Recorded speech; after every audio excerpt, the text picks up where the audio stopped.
Glória a Deus por mais uma celebração, mais um momento da palavra do Senhor, onde iremos ouvir, ser ministrados por ela.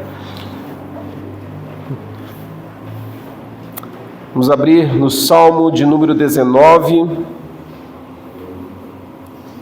Esse salmo ele é dividido em 3 partes. A gente vai meditar nessa noite na parte do meio. Salmo 19, a partir do verso 7.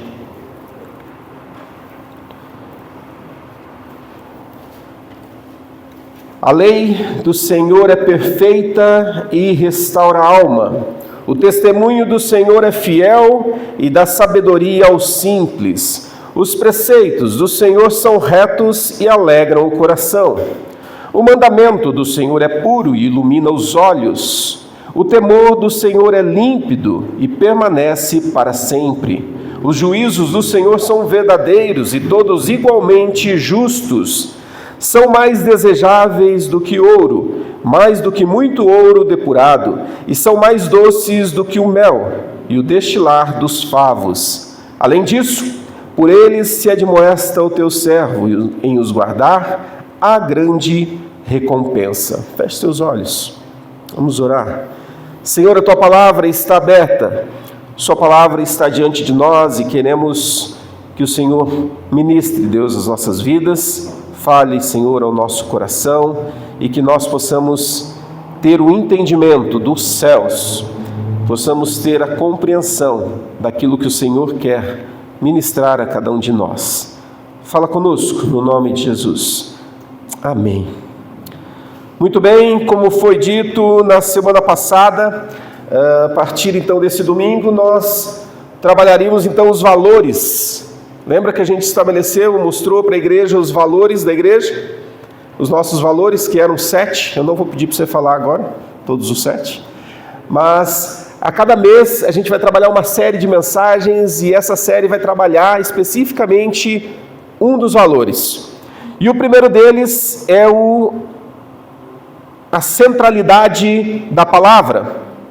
Então nós vamos trabalhar durante esse mês, esses 3 próximos domingos, sobre a centralidade da palavra, e o tema do mês é Firmados na Palavra, vivendo sob a autoridade da Palavra de Deus. E a mensagem de hoje, especificamente, lembrando que ela é uma sequência, tá? Então você não pode perder nenhum domingo, tá? Para você compreender o todo daquilo que a gente vai trabalhar dos valores. E o tema de hoje é a Escritura como fundamento. Fundamento é aquilo que é a base, fundamento é aquilo que sustenta, fundamento é aquilo que dá segurança, né? A casa firmada sobre um bom fundamento e, no caso nosso, a Escritura como o fundamento. Muito bem. Todos os dias a gente está diante de situações que nós devemos interpretar a vida, não é verdade? Quando você vai ao banco, quer dizer, ninguém vai ao banco agora, né?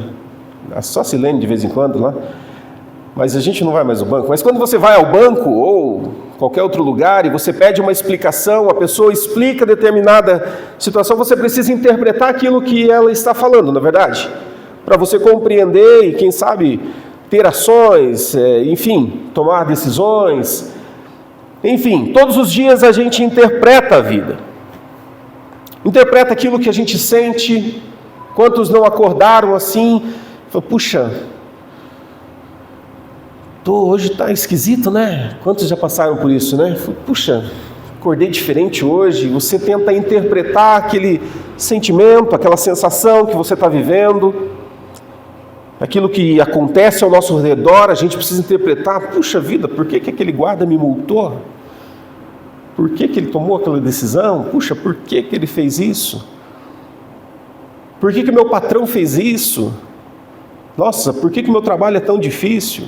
E a gente tem, por que as circunstâncias são... Então a gente tem que, todos os dias, interpretar aquilo que a gente está vivendo.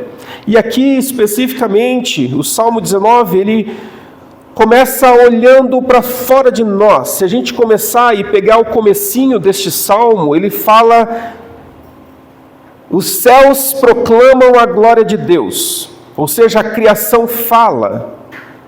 Então, a questão que a gente precisa ter em mente é o seguinte: não é como a gente interpreta determinada coisa, mas com qual referência a gente vai interpretar aquilo. A gente já falou isso no ano passado, que a criação, a gente falou desse salmo, e a gente fala que a criação constantemente está proclamando a glória de Deus, e você consegue ver Deus em toda a criação, e ela está manifestando, mas como que você, com base no que você interpreta que aquilo ali é uma expressão de Deus? Com qual referência você interpreta tudo isso? E quando a gente olha aqui nesse salmo, e o início dele, quando ele fala que os céus proclamam a glória de Deus, ele mostra justamente isso, que nós temos um Deus que fala através da sua criação. O dia fala, a noite fala. Existe uma voz no universo que está falando a todo instante, dizendo que Deus existe. E a gente consegue perceber esse Deus quando a gente olha para toda a sua criação. Deus se revelando. É aquilo que nós, na teologia, falamos sobre revelação geral. Todo mundo tem acesso. Até aqueles povos que não conhecem a Deus, eles não cultuam o Deus Sol. Por quê? Porque o Sol é a representação de algo máximo.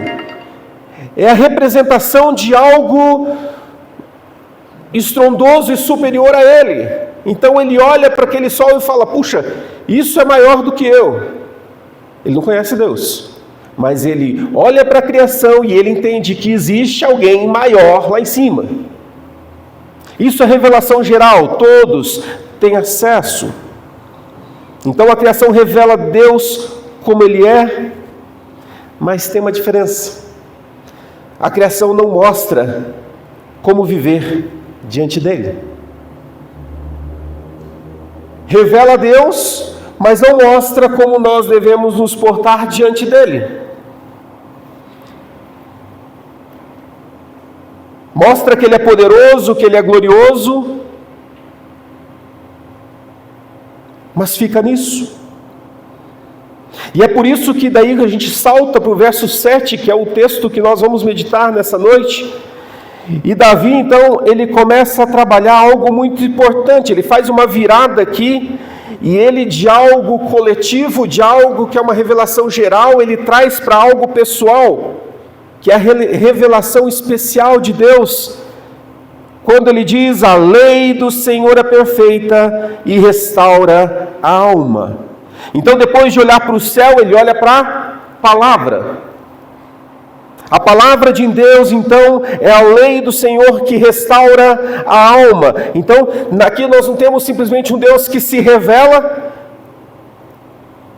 mas um Deus que se explica. É por meio da palavra, então, que nós encontramos o caminho. A criação mostra Deus. A palavra nos mostra o caminho para chegar a Deus. Percebe a diferença? Percebe a importância, então, da palavra do Senhor? A criação aponta para Deus e a palavra nos conduz a Ele.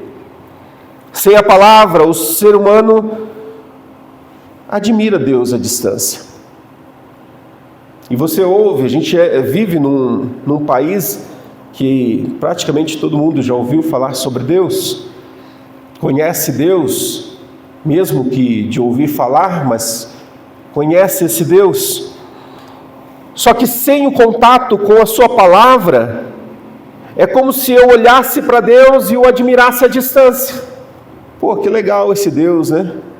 Poxa, que legal, olha a criação, olha as montanhas, olha o mar, né? Quando quem vai para a praia assim, olha aquela imensidão do mar, fala, uau, tem que ser Deus para tudo isso, né? Você admira, mas é a distância, como quem vê um produto na prateleira e fala, puxa, que legal, puxa, que bacana. Não tenho contato com a palavra, porque é com a palavra que nós aprendemos a andar com esse Deus. É com a palavra que aprendemos então o caminho. Então aqui está o ponto central deste salmo. Ver a glória de Deus é maravilhoso, né? Todos concordam com isso, né? Ver aquilo que Deus faz é maravilhoso. Mas viver sob a autoridade de Deus, ela exige de nós direção. Para viver segundo a vontade de Deus, requer de nós direção. E onde encontramos a direção? Pela centralidade da palavra dele. Esse é o nosso primeiro valor como igreja, centralidade. E isso diz muito a respeito da nossa caminhada, porque se nós nos dizemos cristãos, se nós nos nomeamos discípulos, se falamos que somos discípulos de Jesus, essa palavra aqui, ela não pode ser um livro qualquer na prateleira. Isso aqui precisa ser degustado. Isso aqui a gente fala que é um manual de fé e prática, né? Nossa regra de fé e prática, mas até que ponto ela tem sido para você esse manual? Aliás, eu não gosto muito desse termo manual, né? Porque aqui quem lê manual? Eu quero achar uma pessoa que lê manual aqui, comprou um produto e lê o manual. Ah, duvido, Isabela, que você lê manual. O Paulinho lê também? Achamos dois. Agora apareceu todo mundo no manual, só para me derrubar. Ninguém lê manual, ninguém gosta de manual. Então, eu falar que é manual, eu falo assim, manual é chato.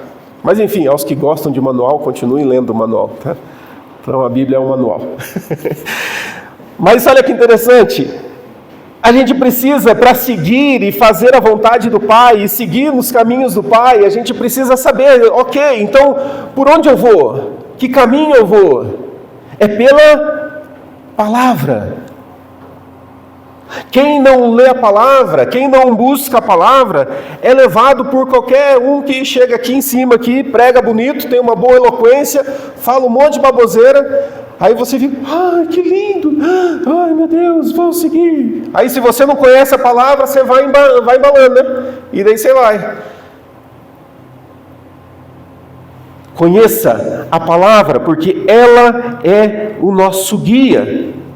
Então, quando a palavra ela sai do centro, perceba uma coisa, a sua vida, se você parar de ler a Bíblia, a sua vida vai continuar. Sabia disso? Se você simplesmente abandonar a Bíblia, não vou ler mais a Bíblia, não quero ler mais, a sua vida vai continuar, não vai acabar. Vai continuar perfeitamente, vai andando. Mas vai perder o rumo. Porque se nós temos na palavra de Deus o guia para a nossa jornada e nós simplesmente abandonamos este guia, nós perdemos o rumo. É como você fazer uma viagem muito longa, você não sabe o caminho exato e você abandona o GPS e fala, não, eu vou achar. Homem faz muito disso, né? Homem não, eu vou achar até o fim. Aí pede orientação para alguém, não peço, eu vou achar primeiro. Se você abandona o seu GPS, se você abandona aquilo que te guia, que vai guiar você na jornada, você perde o rumo. Então, quando a palavra ocupa o centro, a sua alma encontra direção, a sua vida encontra direção, alinhamento e descanso. Por mais que a jornada seja difícil, você tem a direção. Não, é para lá que eu preciso ir, é para lá que eu preciso para lá que eu preciso caminhar. Não estou entendendo as circunstâncias, não sei porque essa estrada está de pedra, está cheia de buraco, mas eu sei que o caminho é esse e eu vou trilhar. Então você segue firme, diante. Davi começa aqui com uma revelação geral, no começo do Salmo, mas ele entra aqui numa revelação especial. Ele diz, A lei do Senhor é perfeita e restaura a alma. Aqui, a palavra hebraica significa trazer de volta ao caminho. Esse que é o sentido a lei do Senhor é perfeita e restaura a alma. Esse sentido de trazer de volta. Mas espera aí. Só se traz de volta o que não está mais aqui, não é verdade? O que perdeu o rumo. O que perdeu na caminhada. Isso então traz de volta aquilo que em algum momento se perdeu. E a nossa alma se perde muitas vezes. A nossa alma, de muitas formas, ela pode se perder durante a jornada. Como assim? Ela se perde quando se desorienta na correria da vida. Quando nas lutas, nas adversidades, você...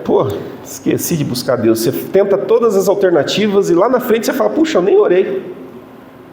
Nem levei para Deus essa situação. Puxa, acho que eu devia ter orado, né? Então você perde o rumo. A alma se perde quando carrega peso que não foi feito para você carregar. E o ser humano é bom nisso, né? Carregar coisa que não precisa.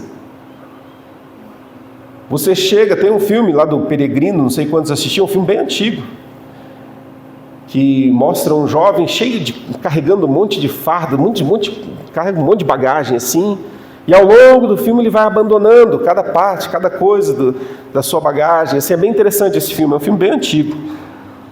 E a gente fica carregando coisas que Deus não pediu para a gente carregar. E isso faz com que a gente se perca na nossa jornada. A nossa alma se perde também quando a gente tenta viver longe da verdade. A lei do Senhor é perfeita e traz de volta a sua alma que se perdeu. Traz de volta você para o caminho. Traz de volta você para o caminho que Deus não queria que você tivesse saído. A palavra de Deus. Mas como essa restauração acontece na vida real? Ela não acontece de uma forma mística, instantânea, momentânea, rápida. Não. Ela acontece quando, como foi falado anteriormente, ela ocupa o lugar central na tua história.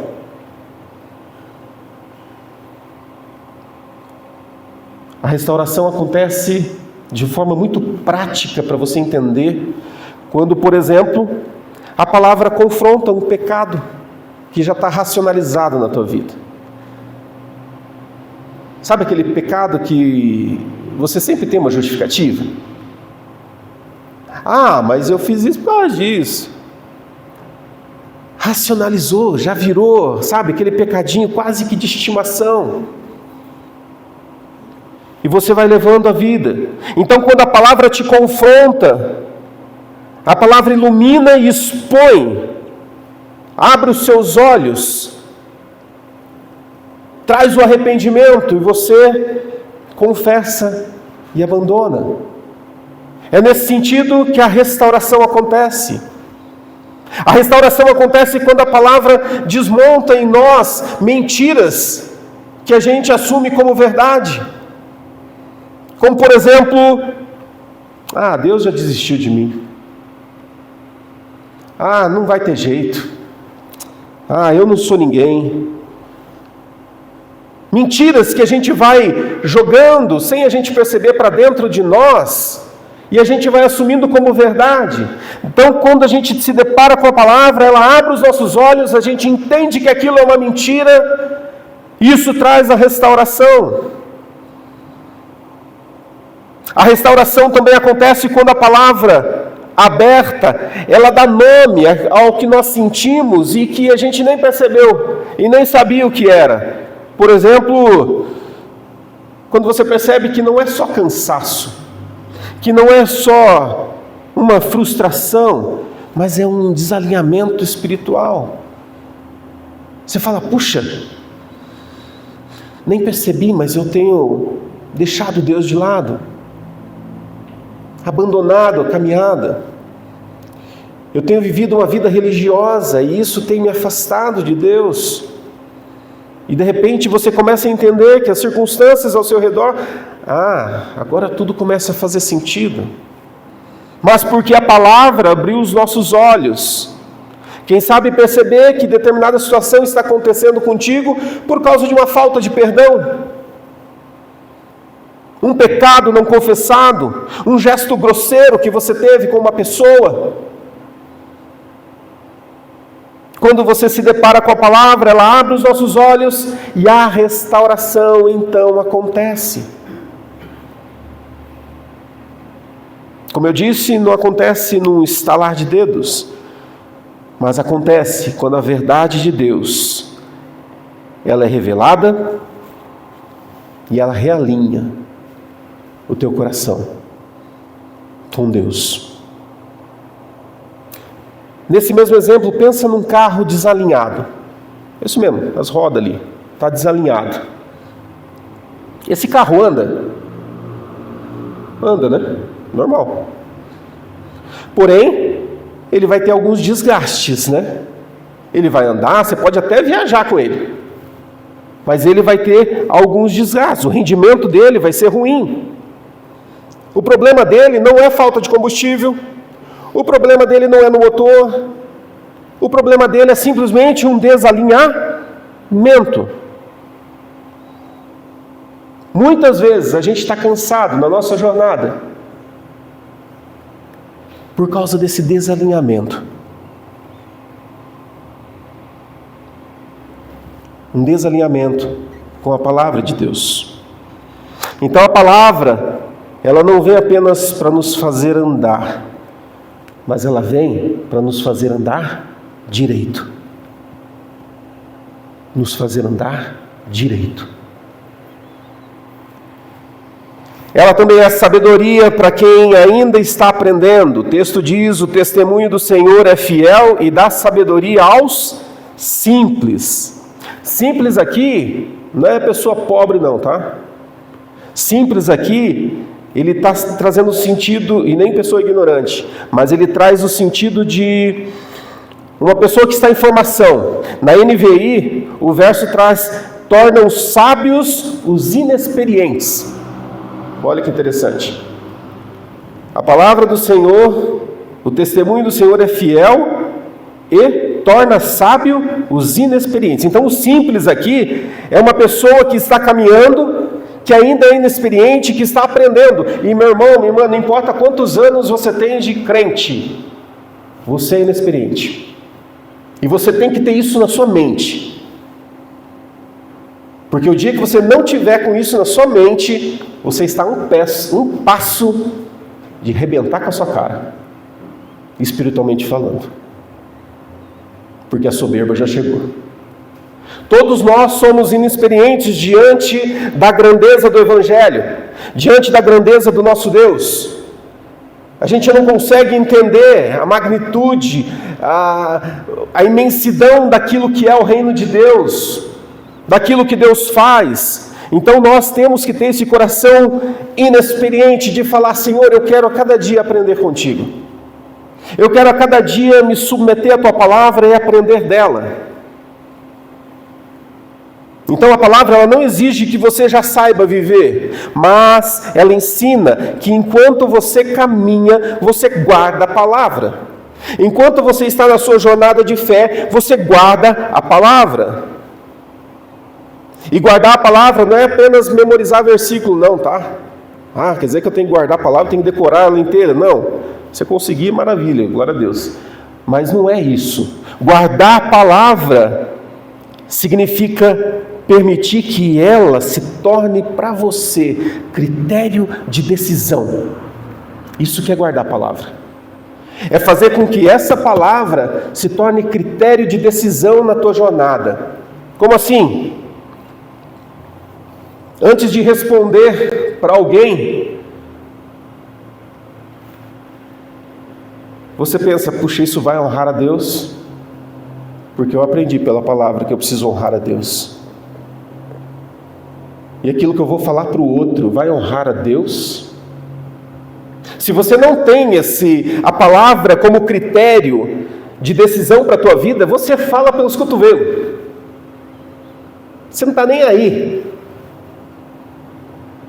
Mas quando você fala, puxa, Oh, Senhor, me ajuda.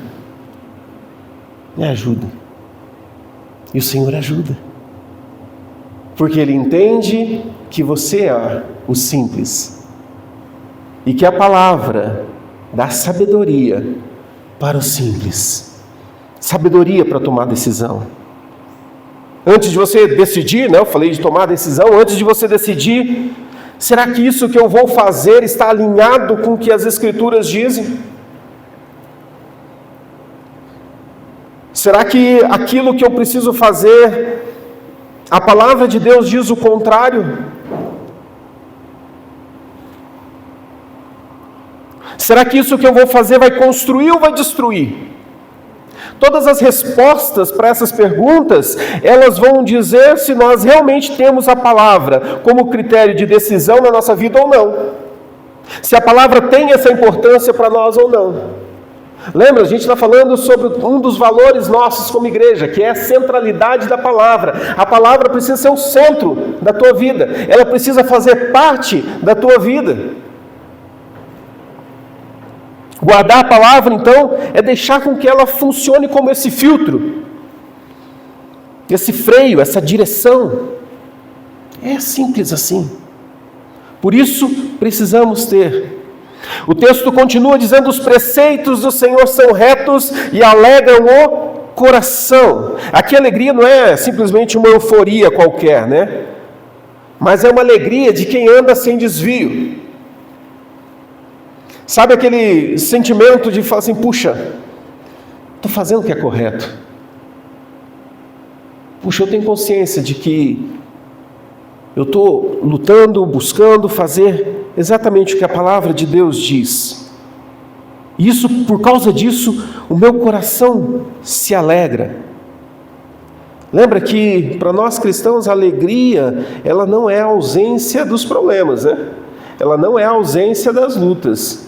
Eu, no meio das lutas, eu me alegro no Senhor, porque eu sei que Ele é o meu sustento. Eu sei que Ele é o que me guarda, Ele quem me guia. O texto continua dizendo que a palavra ilumina os olhos. O mandamento do Senhor é puro e ilumina os olhos, ou seja, traz luz aos olhos. Aqui o Salmo fala de clareza para caminhar. Clareza para caminhar. Imagina você entrar num quarto escuro. Por mais que você conheça o quarto, sabe onde estão os móveis, você entra num quarto totalmente escuro. A probabilidade de você dar um topão na quina é grande, não é verdade? Mesmo você sabendo que ali tem uma escrivaninha, mas você não está vendo. A chance de você bater ali é grande. Agora, se você tiver com uma lanterna na sua mão, os móveis mudaram de lugar? Não, Eles continuam lá. O quarto continua escuro? Continua escuro. Mas aquela lanterna vai mostrar o caminho. E aquele caminho que você vai seguir pela lanterna. Então é disso que ele está falando, que o mandamento do Senhor é puro e ilumina os olhos. Ele vai te dar direção, Ele não vai remover as encruzilhadas, Ele não vai remover aquelas pedras no sapato, Aquelas pessoas que tiram a nossa paz, não vai remover, elas vão estar lá. O detalhe é que você vai enxergar melhor. E vamos falar de relacionamento? Vai enxergar melhor até os seus relacionamentos. Nem todo afeto é saudável, concorda comigo? Nem toda proximidade é uma bênção. A palavra do Senhor acende e mostra para nós aquilo que nos afasta de Deus. Será que aquelas amizades afastam ou me aproximam de Deus? Será que aquele meu amigo, aquela minha amiga, aquele relacionamento que eu estou tendo de amizade com as pessoas, ou pegar os jovens aí, de namoro, será que esse relacionamento está me aproximando de Deus ou está me afastando de Deus? A palavra do Senhor é como essa lanterna que ilumina o caminho e te afasta daquilo que é prejudicial, aquilo que é problemático, daquilo que é uma armadilha. os desejos do coração, mais desejáveis do que o ouro, mais doce do que o mel. Aqui o Salmo ele toca num ponto mais profundo, do que comportamento, ele toca no coração. A palavra de Deus, ela não serve apenas para dizer faça e não faça, não é isso. Ela vai além disso, ela trabalha mais fundo, ela reeduca aquilo que a gente deseja. Deus não quer apenas que você faça o que é certo. Ele quer formar em nós um coração que aprenda a amar o que é certo. Percebeu a diferença?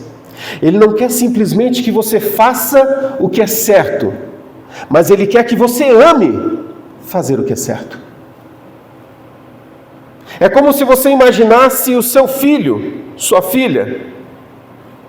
Imagina assim que ele só te obedece porque ele tem medo de apanhar. É legal um relacionamento assim? Porque no primeiro momento que você não estiver, você acha que ele vai fazer? Não vai. Você não está ali para corrigir? Você não está ali para dar uma sentada, uma chinelada? Mas, quando a gente educa os nossos filhos, a gente precisa procurar ensiná-los a entender o que é a obediência e o porquê que ele serve. Por exemplo, relacionamento com Deus. Hoje os meus filhos seguem o Deus dos pais dele, mas vai chegar um momento em que eles vão seguir o Deus deles. Não vai ser mais o Deus do pai dele, mas é o meu Deus. Porque eu entendi que Deus se agrada não por eu fazer aquilo que meu pai está mandando, mas por eu entender aquilo que ele falou e eu amar que aquilo é bom para a minha história. Puxa, aquilo que meu pai me ensinou é muito bom para a minha vida. Então ele não faz porque eu mandei fazer, mas ele faz porque ele entendeu que aquilo é bom, que aquilo é correto, que aquilo é o caminho certo. Essa é a diferença. Essa é a diferença.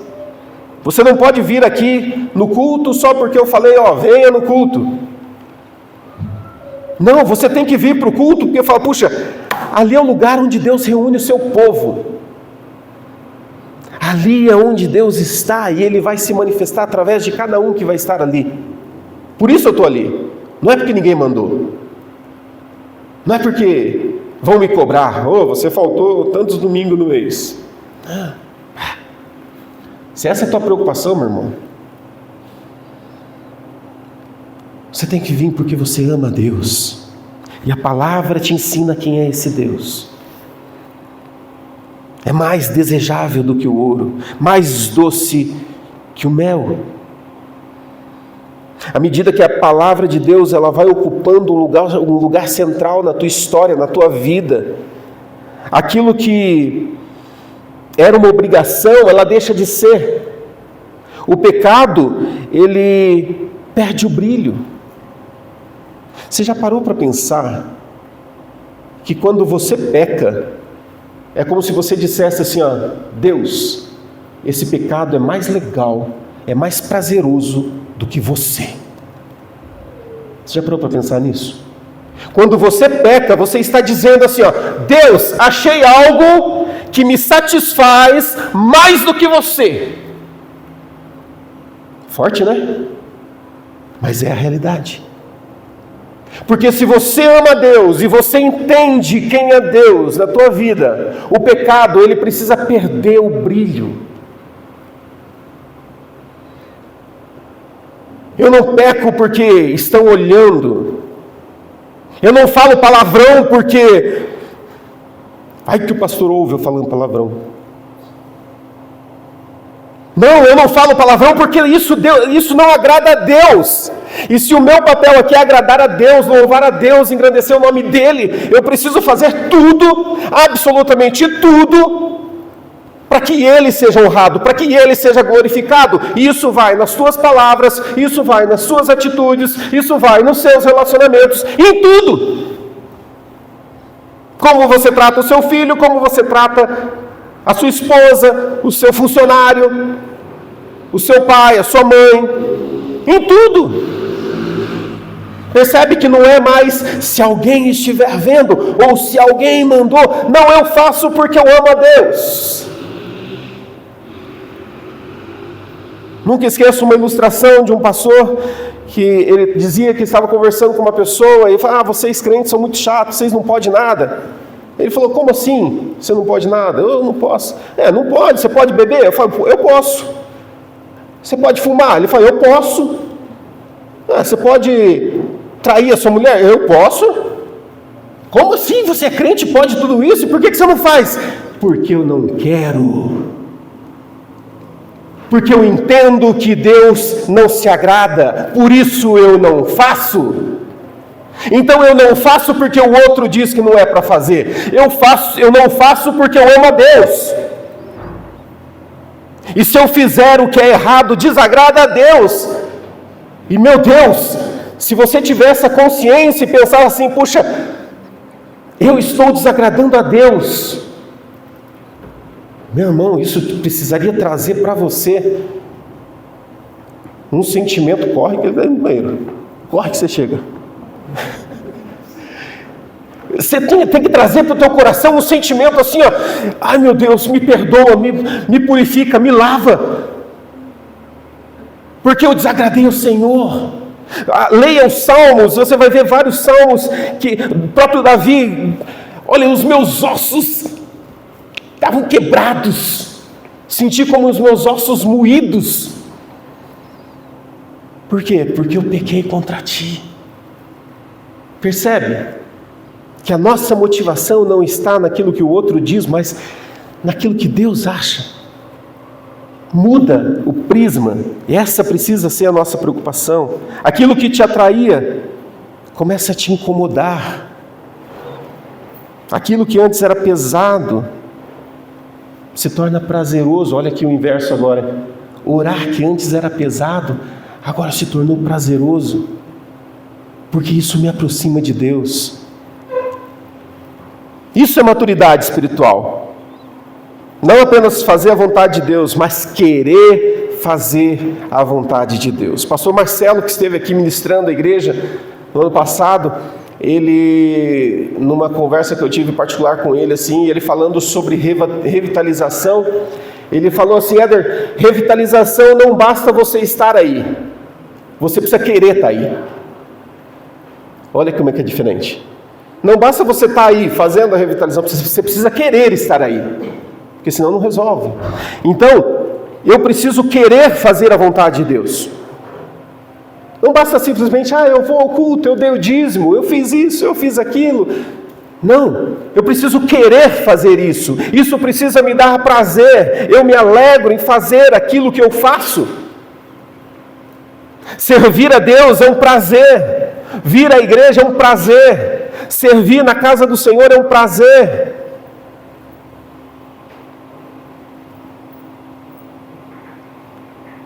A grande recompensa, ele fala em os guardar, a grande recompensa. A com H, tá? Verbo haver aqui. O texto está dizendo que há uma grande recompensa para aqueles que obedecem à palavra de Deus. Sabia disso? Que se você obedece à palavra de Deus, há recompensa para você. Tem gente que tem medo de ouvir isso.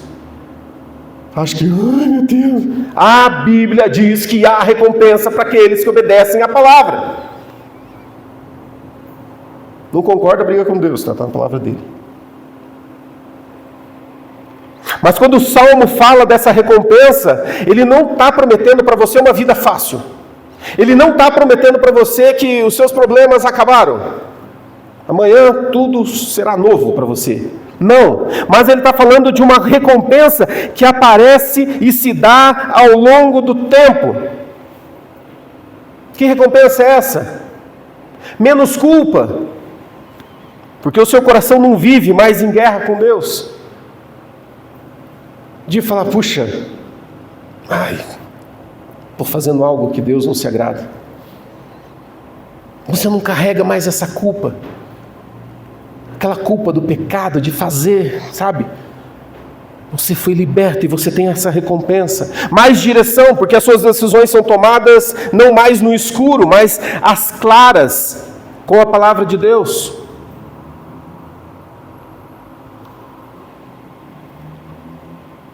Mais paz quando você está diante de situações difíceis. Mas diante daquelas situações difíceis, você, à luz da palavra de Deus, você fala: Senhor, eu confio em Ti. Porque a Tua palavra confirma isso. A Tua palavra me diz que o Senhor não me abandonaria, estaria comigo. Por isso eu consigo ter paz no meio da tribulação. Por isso eu consigo ter paz no meio das lutas. Mais firmeza nos dias maus. Porque há um fundamento. E lembra o tema? Palavra como fundamento. Nós temos firmeza, porque ela é o nosso fundamento.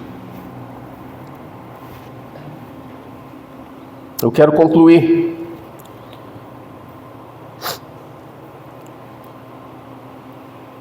E a pergunta-chave não é se você conhece a palavra de Deus. Essa não é a pergunta. Mas a pergunta correta é sobre o que a sua vida está construída. Eu conheço a palavra de Deus. Que legal, até o diabo conhece. Melhor que você até. Então a questão não é conhecer. A questão é aonde a sua vida está construída. Ela está construída aqui, nesse fundamento? Ela está firmada aqui? Se ela está firmada aqui, você pode não conhecê-la de Gênesis a Apocalipse, inteirinha, decor, salteado, não. Mas se a tua vida estiver fundamentada na palavra, isso vai mudar a tua história. Isso vai mudar a tua vida. Porque ela tem um fundamento. Só existe um alicerce. Em qual alicerce está firmada a tua história, a tua casa, os teus relacionamentos? A Escritura não foi nos dada simplesmente para nós admirarmos como aquele que admira o sol e a natureza. Não, ela não foi dada para isso. Mas ela nos foi dada para sustentar a nossa vida. Porque a gente vive em dias maus, não é verdade? A gente vive tempos difíceis. A gente não tem todas as respostas. Seria bom se a gente tivesse todas as respostas, né? Mas a gente não tem. E a gente vive dias maus. Por isso a palavra de Deus está aqui para nos sustentar e nos mostrar o caminho. E o caminho que nos leva ao Pai. O caminho que nos leva a Deus. Você pode enfrentar crises, perdas, tempestades, mas você não perde o rumo. Você não perde o rumo. Porque eu sei para onde eu estou indo. E eu sei por onde eu preciso ir.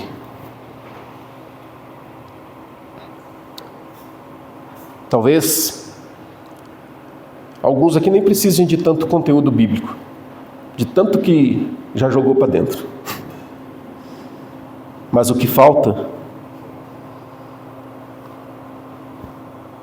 é esse alicerce. A gente joga muita coisa aqui, né? A gente precisa jogar muita coisa aqui embaixo aqui para nos sustentar. A gente pode ter muito conhecimento, mas pouco fundamento. Porque nem tudo que você tem na sua cachola, na sua cabeça, tem te guiado. A palavra de Deus precisa nos guiar. Ela precisa estar presente. Não simplesmente ouvida aqui nos domingos, mas ela precisa ser lida, consultada em todos os dias. Nós, só adiantando, no mês de março, a gente vai lançar um desafio de ler a Bíblia em 120 dias. E esse é um desafio para toda a igreja.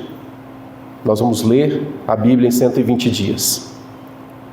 E eu tenho um grupo que há anos a gente faz isso. Às vezes a gente faz o ano inteiro. Ano passado a gente concluiu a leitura do ano inteiro. Já fiz isso em 90 dias. Já fiz isso em 50 dias. E a gente vai lançar esse desafio em março. Prepare-se.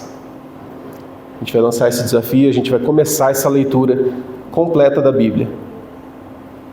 É mais do que simplesmente ler. Sabe o que é isso? É falar assim, ó, isso aqui precisa fazer parte do seu dia a dia. Porque se você não tem o compromisso de abrir essa Bíblia diariamente, meu irmão, não precisa vir mais aqui não. E eu não tenho medo de falar isso não. Você não precisa vir mais aqui. Porque vir aqui dominicalmente não vai mudar a tua história. Se você não tem essa palavra diariamente na tua vida.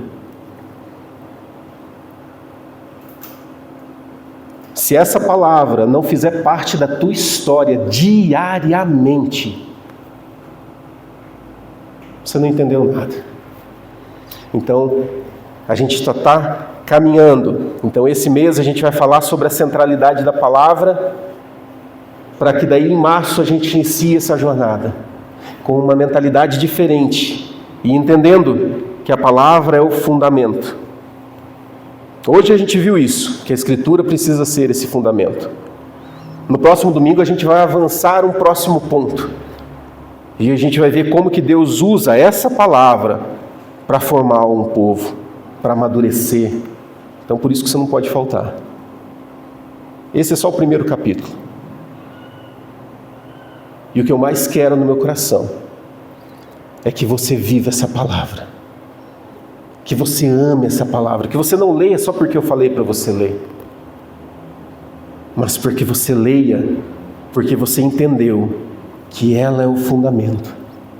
Esse evangelho, que é loucura para muita gente, é aquilo que te traz mudança e rumo, direção para a tua vida. Não faça porque o seu pai mandou fazer, sua esposa mandou fazer, seu marido mandou fazer, porque o pastor mandou fazer. Não, faça porque você entendeu que isso é importante e que isso vai mudar a tua história. Coloque-se de pé.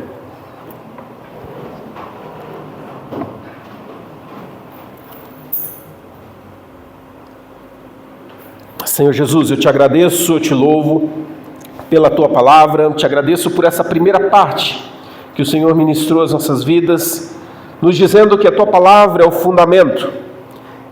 A tua palavra é como aquela lanterna que nos mostra o caminho no meio da escuridão e nos guia num trajeto seguro.